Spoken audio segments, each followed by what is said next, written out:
Life has changed for millions of Americans in the decades since the 9/11 attacks. Thousands of Wisconsin soldiers have been deployed in the so-called Global War on Terror. Their absence has had a big impact on family members. As WUWM's Ann-Elise reports, there's been a growing concern about the well-being of soldiers' children and a rise in programs to help them. Since the terrorist attacks 10 years ago, more than 10,000 members of the Wisconsin National Guard have been deployed, many more than once. Each time, parent soldiers have had to say goodbye to their children. One left behind is 10-year-old Fernando Quinones of Oak Creek. He says until recently, he longed to be around kids from a similar background. Because I feel kind of like an outsider sometimes that my dad's in the military. But Quinones says when he spends time with military kids, there's an instant bond. We all share each other's sad stories. It's very nice. Quinones had his chance last month to hang out with children of soldiers. The young people attended an Easter Seals camp on Oconomowoc designed to address their needs. I met him on a military show and tell day. The kids were waiting in line to climb into a Humvee where they could check out its control panel and its high-tech GPS unit. I think it's really cool. That costs like $30,000. Usually GPS that costs like $30. Others were learning how to heat military ready-to-eat meals and sampling them. They're more attracted to like the grape jelly jams that we have and the cakes and the more sweeter things. Dan Anderson is Easter Seals respite manager. He says while the camp provided plenty of activities, including scavenger hunts and canoeing, its focus was addressing life in a military family. Mental Health America came out and they did a puzzle activity. Within this activity, they help the kids identify some of the issues that they're dealing with, whether it be fear for the life of their parent, nightmares, dealing with bullying at school, and just gave them some coping mechanisms and strategies to help deal with that. 10-year-old Elise Texador appreciated the session on journaling. They read us a book called The Invisible String. It was about a mom and two kids who couldn't sleep, and all the other kids in the world that had an invisible string attached to their hearts, and when they were missing somebody, they just tugged on it, and then the other person could feel it tug on their heart back. When my dad's gone, I know that he's helping other kids and other people to have a better life, so we could put the invisible string between the two countries and all around the world. In recent years, programs such as the Easter Seals Camp have sprouted up to help military children cope with loneliness, uncertainty, and fear. Those feelings, as well as extra responsibilities, can take a toll. It isn't unusual at all for kids to have a drop in grades, for example. Sometimes they'll drop out of their normal activities, their school activities, because they're needed at home for extra help. Sue Curtis is involved with Operation Military Kids. Several groups have assembled to run its program, including the University of Wisconsin Extension and 4-H. Kids aren't always forthcoming with the information. They don't always tell their teachers, or they don't always tell even sometimes their peers that they have a parent deployed. Curtis says Operation Military Kids formed after 9/11 and has a presence in all 50 states. Grants fund it. She says the program addresses the unique challenges children with parents in the National Guard and reserve units face. A lot of times active military folks are housed on a military base or close to a military base, but when you're in Guard and Reserve, you might be the only family on your street that has somebody in the military. So Operation Military Kids runs get-togethers all year and even provides books for libraries about military families. And the activities are not just designed to help children while parents are away, but also when they return. That's a challenge people often overlook, according to Karen Texador. Her daughter Elise attended the recent Easter Seals camp. Texador says her husband has been deployed and come home twice during the 10-year-old's life. You think it's just this great big reunion, but then you have to get reacclimated with how everything works, and they haven't seen their parent and they're not used to them like disciplining them, and sometimes stuff like that can be a challenge. Or if the parent comes back and they have issues from their deployment, that makes it even harder on the kids too. And even after a parent safely returns, program operators say children live with the fear that mom or dad could one day again depart for a war zone. I'm Ann-Elise, 89.7 WUWM. The state assembly approved the concealed carry bill Tuesday. If Governor Scott Walker signs the item, adults with permits will be able to carry hidden guns. Supporters say citizens will be safer when they're able to defend themselves. Opponents argue cities won't be safer if more guns are on the street. They fought the legislation for years. The new law could create additional business for gun stores. WUWM's Ann-Elise visited a local shop to learn what a novice gun buyer would experience.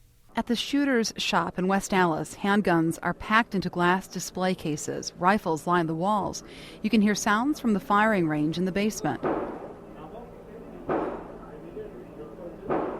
Lately, there's been another common sound here, the phone. We've been inundated with calls. Salesman Ben Giese says people have been calling a lot as concealed carry has moved through the capital. This is typically one of our slower months, and business has picked up. Not knowing much about guns, I asked Giese what he would show a customer purchasing one for the first time. Most people choose to carry smaller firearms, subcompacts and revolvers. So we'd start off some there, see what fits your hand size, because really fit is the most important thing. It's not cheap. Giese tells me the handgun alone would cost about $500. Now you're going to tack on a good holster, a good leather holster, running easily $100. Then you need to get some decent ammunition. Then you need, obviously, the training, spare magazines, cleaning kits, range equipment. You can end up spending easily $1,000 just to get yourself kitted out for carry. Giese then offers to show me the store's shooting range, where gun owners can practice. What are you going to be comfortable with? You ever shot anything before you left? No. We'll take 2 guns down there. We're going to start you off with a .22, which is a little bit more than a pop gun. And then we'll probably bring you something like a 9mm. Giese and I walk into the basement where he demonstrates some basics. He instructs me to slightly bend my knees and hold the gun steadily with both hands. Go ahead and get a good grip on that. You don't necessarily have to bend your arms. You do whatever's comfortable, okay. But whatever you have to do to hold that gun out there. All right? Remember, keep both eyes open and focus. I have to sign a document indicating I don't intend to harm myself. Then Giese hands me noise-canceling headphones and safety glasses and leads me to one of the range's 7 bays where people can pull the trigger. Giese corrects the way I cross my thumbs. I end up hitting the target's silhouette a few times. The experience underscores how hard it is to remember everything Giese told me about the correct way to use a handgun. Anybody who purchases a firearm needs to be proficient in its use, safe handling. If you buy a gun for self-defense, you carry it for 2 years and you haven't shot it since you bought the gun, you're not going to be nearly as effective as if you come in and you practice every 6 months, every 3 months, or whatever works for you. Practice, training, they do make a difference. Shooters plans to offer training for new gun owners motivated to buy because of concealed carry. Giese says knowing when to use a gun is critical, a responsibility gun owners must take seriously. If you introduce a gun into a situation, you cannot take a gun out. If you have a gun on you and there's a bar brawl, let's say, you have choices. You need to evaluate what you're going to do. Are you going to get involved? At first blush, I would say no. If it's not your fight, stay out of it. You don't want to introduce a gun into that scenario and now escalate things beyond where they need to be. Giese says he impresses on customers to always treat a gun as if it's loaded and not to point it at anything they're not willing to destroy. I'm Ann-Elise, 89.7 WUWM.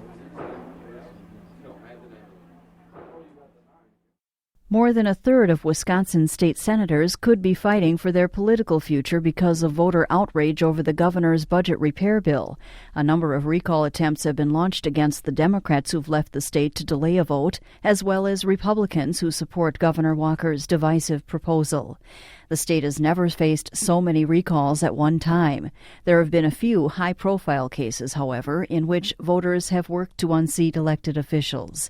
Ann-Elise has the first story in our series on recall fever. The state constitution gives voters the right to try to force lawmakers into a recall election. That's what Racine County residents did in 1996 when they ousted Republican State Senator George Petak. Public sentiment turned against Petak after he voted for Racine County to be included in a special tax to build Miller Park. His vote became the driving force for a recall effort and the subject of news coverage on the topic. As he explains it, lawmakers always have to cast votes unpopular with some constituents and shouldn't have to survey the district every time a controversial item surfaces. Petak recently shared his recollection of that time. Well, it was difficult. I wouldn't encourage anyone to go through a recall election if they could possibly avoid it. Petak is convinced there was more to his recall than just the future of the Brewers Stadium. At the time, the Senate had what Petak calls a fragile Republican majority of just one vote. So he says Democrats were looking for a way to take control by flipping his district. It's one that's gone back and forth between the two major parties. My political opponents were looking for that one issue that they could use as the springboard or the fodder to become the rallying point against my continued service in the public setting. Petak was the first legislator in the state's history to have been voted out in a recall election. The only one since then was Milwaukee Senator Gary George. Recall fever hit Milwaukee County in a major way in 2002. That's when it became widely known that the county government had approved very generous pension payments for county workers. Orville Seymour was one of the outraged voters who moved to recall County Executive Tom Ament, whom many blamed for the so-called pension scandal. Within 60 days, Seymour says the group collected more than twice the number of signatures required to force a recall election. It just kind of all came together very quickly. 13 people got together in a guy's living room in Glendale, Wisconsin on a Sunday afternoon, and within 3 days we had a rally scheduled. We had volunteers in virtually every community in Milwaukee County. Because of the pressure, Tom Ament stepped down rather than face a recall. When he announced his decision, the longtime county official said it was clear he couldn't effectively do his job and fight the recall effort. I will truly miss this place. For the past 34 years, I've worked in these chambers. A special election was held to find a new county executive. Then state lawmaker Scott Walker won the election and held on to the post until he was elected governor. Orville Seymour and the others involved in the Ament recall went on to form the group Citizens for Responsible Government. It helped defeat 7 county board members who voted for the pension package. People around the state started actually contacting us. And we got this problem here. Our mayor, our alderman, our school board member, you name it, they won't listen to us. What did you guys do? Can you help us? And then actually groups around the country started contacting us because of our notoriety, I guess you'd say. Citizens for Responsible Government has been involved in a number of other recall attempts over the years, including several underway now involving state senators. There's another particularly noteworthy recall in the state's history, according to Kevin Kennedy, director of the Government Accountability Board. It involved a Dane County judge in 1977. People often remember Archie Simonson. He was successfully recalled for remarks he made in sentencing in a juvenile matter.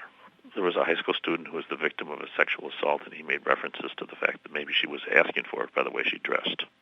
And there happened to be a reporter covering this matter, and she reported this story, and it went viral, and back in the days when you didn't go viral.